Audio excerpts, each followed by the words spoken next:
오늘 설교 제목은 나를 믿지 말라. 내가 행하는 일을 믿으라. 그러면 깨달아 알리라.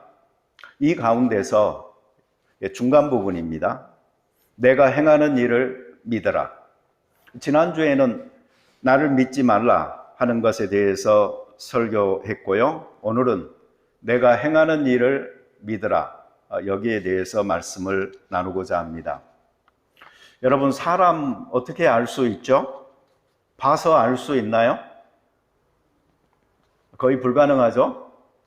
근데 어떤 사람은 딱 하면 척이라고 자기에게는 어떤 오감 말고 육감이라는 게 있다고 말하는 사람도 있고요.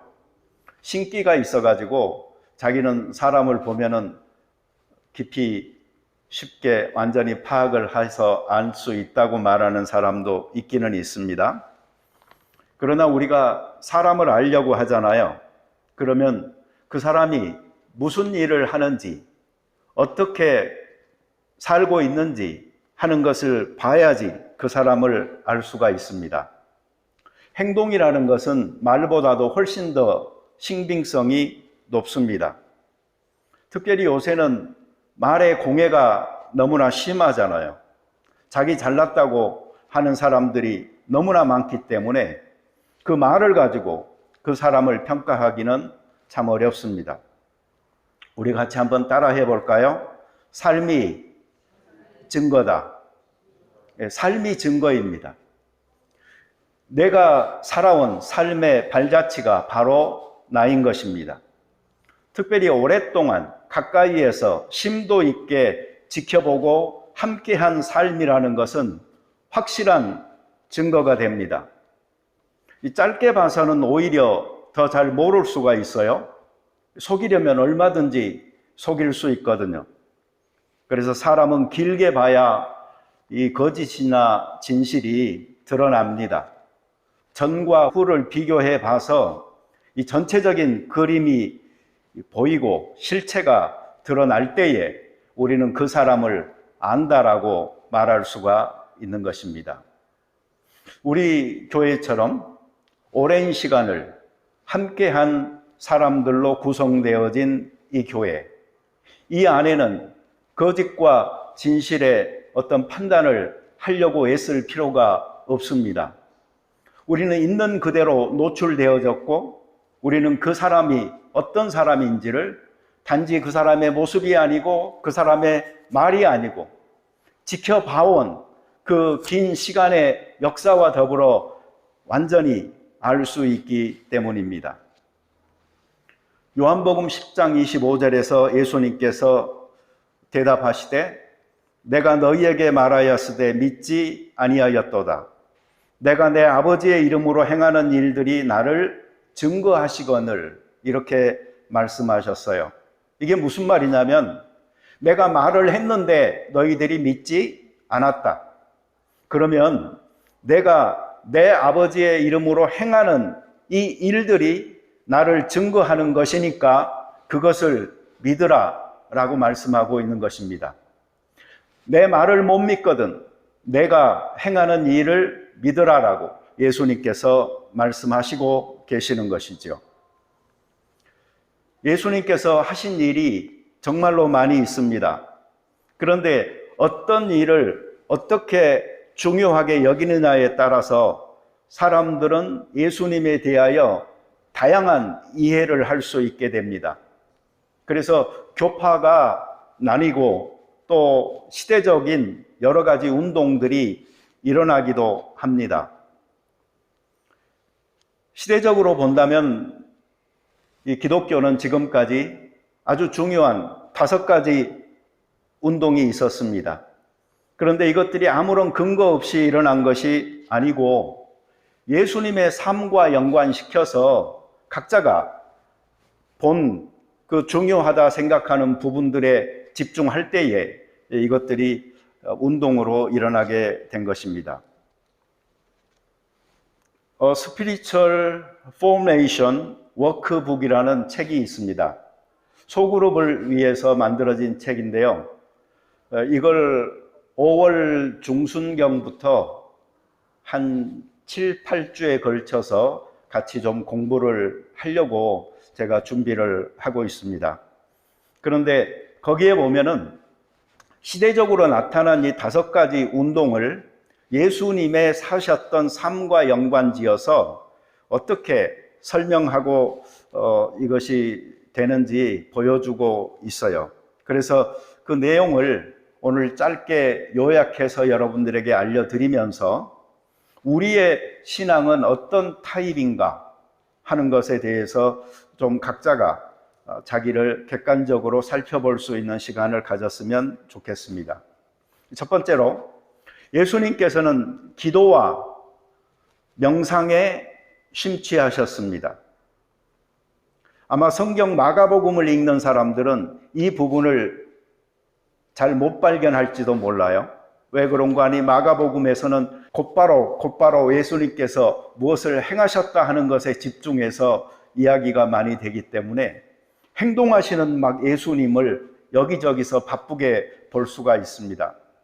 그러나 사복음서 전체를 보잖아요. 그럼 예수님께서는 하나님께 이 기도드리는 시간, 그리고 묵상하는 시간을 갖기 위해서 홀로 산으로 들로 나가신 것들을 알 수가 있습니다. 교회사적으로 보면은 이 4세기에 이런 운동이 활발하게 일어났는데요. 아마 어거스틴 정도를 대표로 우리가 생각을 해보면 될 것 같습니다. 이들은 깊은 기도를 중요시 여겼고 명상하고 또 수도하고 은둔하면서 그 침묵의 훈련을 했습니다. 그러면서 자기의 속에서 있는 그 죄악의 뿌리들을 돌아보는 시간들을 가졌고 하나님과 교제하면서 친밀하기 위해서 노력을 했습니다. 하나님과 함께하는 공간을 만들고 기도와 명상으로 하나님과 시간을 함께 보내는 영성가, 명상가 이렇게 우리가 생각해 볼 수 있겠습니다. 이 사람들은 은둔하는 입장을 자주 취했습니다. 이 사막으로 간 성자라는 말을 들어보셨죠? 왜 그들이 사막으로 갔을까요? 교회가 타락했기 때문에. 이게 하나님께서 우리에게 원하는 신앙생활이 아니다라고 생각을 해서 하나님과 더 개인적으로 친밀한 시간을 위하여서 사막으로 가서 고행을 하면서 시간을 보냈던 것입니다. 이것의 위험은 세상의 필요를 망각할 수 있다라는 것입니다. 두 번째로요, 예수님께서는 사람을 섬기고 사랑했습니다. 사람을 긍휼히 여기셨습니다. 이것은 사람에 대한 헌신이라고 생각해 볼 수가 있습니다. 12세기 말에 그 프란시스 생각해 볼 수가 있죠. 그는 동정과 자비의 마음으로 이웃을 대하고 병든 자, 가난한 자, 사회적인 약자들을 자기의 사역의 대상으로 삼고 헌신했던 것을 알 수가 있습니다. 사회 정의를 실천하는 활동가라고 할 수가 있겠습니다. 반면에 이런 사람들은 하나님께 귀 기울이는 일에 소홀할 수가 있죠. 자, 세 번째로 예수님께서는 성경을 가르쳤고 그리고 전도하기에 힘쓰셨습니다. 이는 자기에게 부여받은 사명에 헌신하는 자세라고 볼 수가 있습니다. 대표적으로는 15세기에 마틴 루터를 생각해 볼 수가 있고요. 그 이후에 일어난 그 프로테스탄트 개신교 운동의 그 복음주의 운동이 이 경향이다라고 생각할 수가 있습니다. 성경을 읽습니다. 그리고 성경을 듣습니다. 행하고 가르치며 전합니다. 이것이 그들의 아주 주요한 활동이었기 때문에 이것은 성경을 연구하는 사람들, 또 설교자, 전도자, 교사들의 모습 속에서 잘 목격된다고 볼 수가 있습니다. 그런데 이 운동은 성령님을 소홀히 할 위험에 빠질 수가 있습니다. 또 한 가지는 예수님께서는 성령의 능력에 사로잡히셔서 일하셨습니다. 기적을 많이 행하셨습니다. 이 모습은 17세기에 조지 폭스라는 사람으로 그 리더를 삼았던 퀘이커들 그 교도 운동에서 우리가 생각해 볼 수가 있는데요. 그들은 이 영적인 그 능력을 힘입어서 체험을 강조했고 위로와 어떤 치유를 강조했던 것을 보게 됩니다. 그래서 영적인 은사를 개발하고 실천하려고 하는 이 은사주의자들의 성격을 띠게 되는데 오순절 운동이 그 표현이다라고 생각하면 되시겠습니다. 그런데 이 운동에 있는 약점은 자기가 중심이 되어져서 경험하려고 하고 받으려고 하다 보니까 남에게 베풀고 나눠주는 일에 소홀할 수가 있습니다. 마지막으로 예수님께서는 도덕적으로 흠잡을 데가 없는 완결하신 분이셨습니다. 그분은 참으로 덕스러웠고 하나님 앞에서 온전하셨습니다. 이 모습은 18세기에 존 웨슬리로 대표되는 감리교 운동에서 찾아볼 수가 있습니다. 옥스퍼드 대학의 그 홀리 클럽이라는 거기에서 기원한 운동이지요. 생각과 말과 행동에서 죄를 그리고 사탄을 대적하면서 모든 유혹을 극복하고 자기의 마음과 이 덕을 순수함으로 추구하려고 했던 삶입니다. 이것은 도덕주의자의 전형적인 모습이라고 생각해 볼 수가 있겠습니다. 이 운동의 단점은 타인을 이해하기 어려워하고 남의 죄를 정죄하기 쉽다는 점입니다. 자, 이제 정리해 보죠.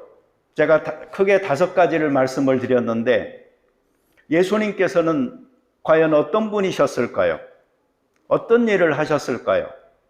좀 복잡한 것 같지만 장님이 코끼리 만지고 각자 한마디 하듯이 이렇게 말할 수도 있고 저렇게 말할 수도 있는 분이 예수님입니다.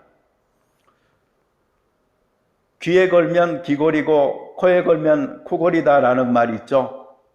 그런 것처럼 예수님을 전체적으로 이해하지 못하고 어떤 한 부분을 보고 그것을 강조하게 되면은 우리의 신앙이 잘못되기가 쉬운 것입니다.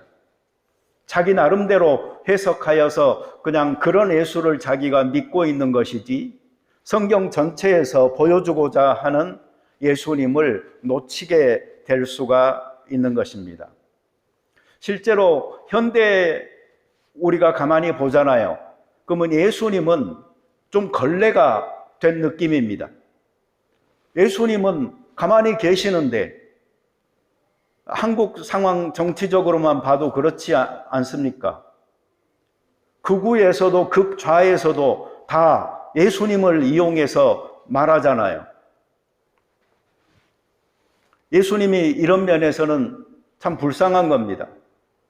그러니 우리가 예수님을 불쌍하게 만들지 않으려고 하면은 성경 속에 나타난 예수님이 정말 어떤 분이었는가에 대하여서 관심을 가지고 예수님이 하셨던 일들을 잘 살펴볼 필요가 있습니다. 예수님에 대한 이해는 각자가 다를 수 있겠지만은 이것은 몇 가지 방향성으로 표출이 되어졌는데 이 신적 지향성과 내적 지향성과 외적 지향성을 가진 운동으로 발전했다라는 것을 볼 수가 있어요. 근데 이런 것들이 이제는 통합해가지고 균형 잡힌 전체로서 하나의 참 기독교로 우리 가운데 제시되어져야 될 필요가 있는 것입니다. 저는 교회사에 드러난 여러 가지 운동 중에서 이 복음주의 운동이 그 뼈대가 되어져야 된다라고 생각을 합니다. 그러면 다른 여러 가지 운동들은 그 복음주의 운동과 더불어서 같이 갈 수가 있는 것이죠. 이것이 바로 예수님께서 명령하시기도 하셨고 초대교회가 힘썼던 운동이기 때문입니다. 그리고 그들이 외쳤던 그 핵심은 바로 부활하신 예수님이셨죠. 우리 그리스도인들이 복음주의적인 입장에 서서 도덕적 탁월함을 유지하고 사람에 대한 사랑을 실천하면서 기도에 힘쓰고 성령의 능력에 힘입어서 이 하나님의 말씀을 전하고 가르치고 행하고 하는 삶에 열심을 낸다면 우리는 예수님에 대한 이해가 전체적으로 잘 됐다라고 말할 수가 있을 것입니다.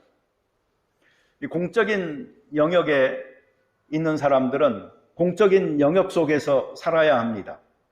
예수님께서는 철저하게 공적인 삶을 사셨던 분입니다. 3년 동안 제자들에게 자기를 보여주셨고 예수님은 어떠한 비밀리에 그들과 괴략을 꾸미지 않으셨고 숨어 다니지도 않으셨습니다. 명명백백하게 빛 가운데에 드러나는 삶을 사셨습니다.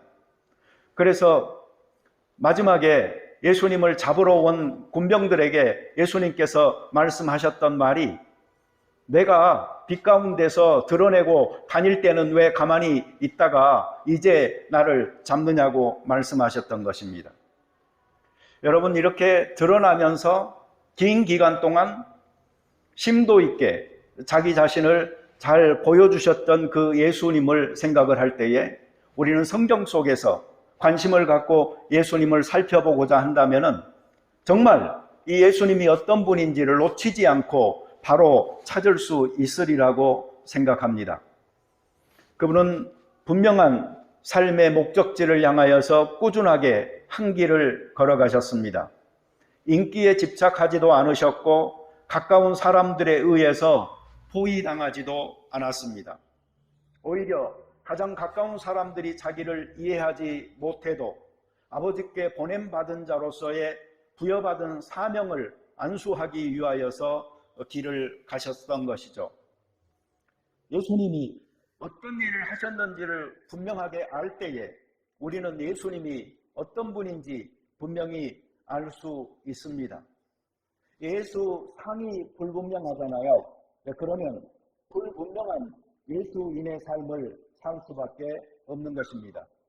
그러나 예수님이 어떤 분인지 아주 명료한 사진처럼 그림을 자기가 가지고 있다면 그 예수님이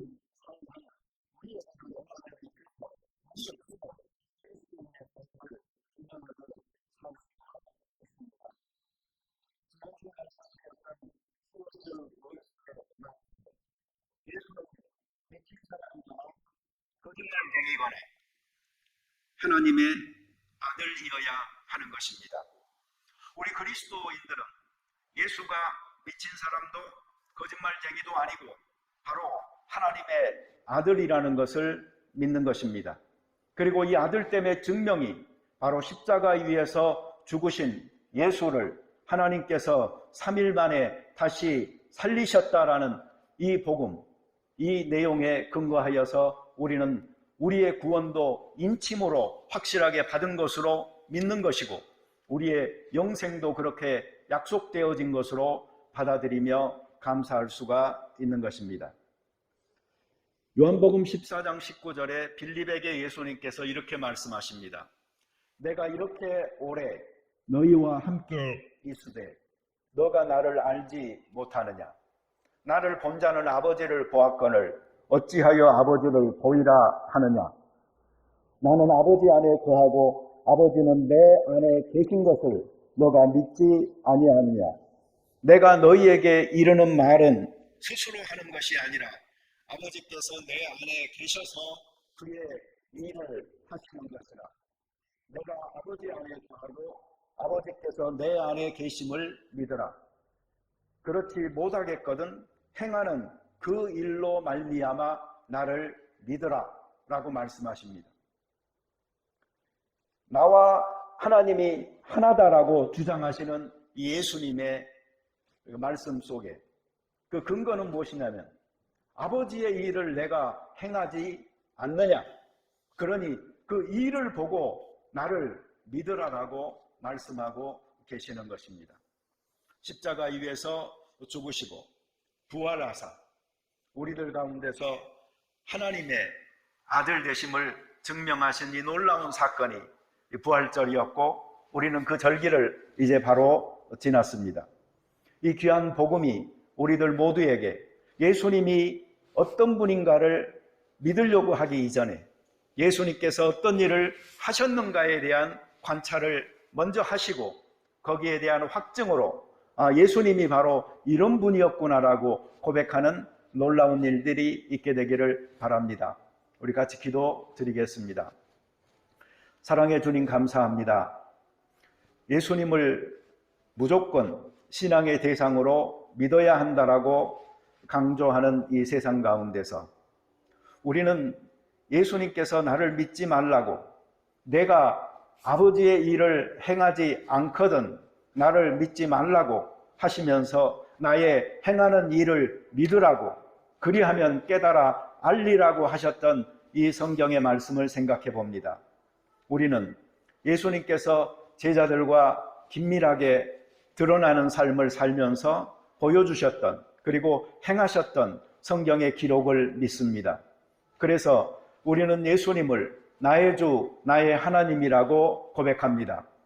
모든 가르침들을 무덤의 문을 깨치고 부활하심으로 확증하여서 진리임을 드러내셨던 것처럼 우리들 가운데 있는 어떠한 의심도 떨쳐버릴 수 있도록 하시고, 그 주님과 더불어 우리의 신앙도 이 천국의 영생의 삶으로 약속받았음을 믿고 감사하며 살아가는 저희들이 될 수 있게 도와 주시옵소서.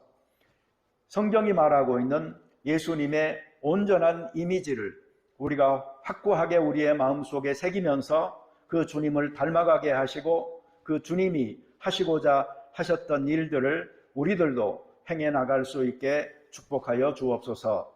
예수님의 이름으로 기도드립니다. 아멘.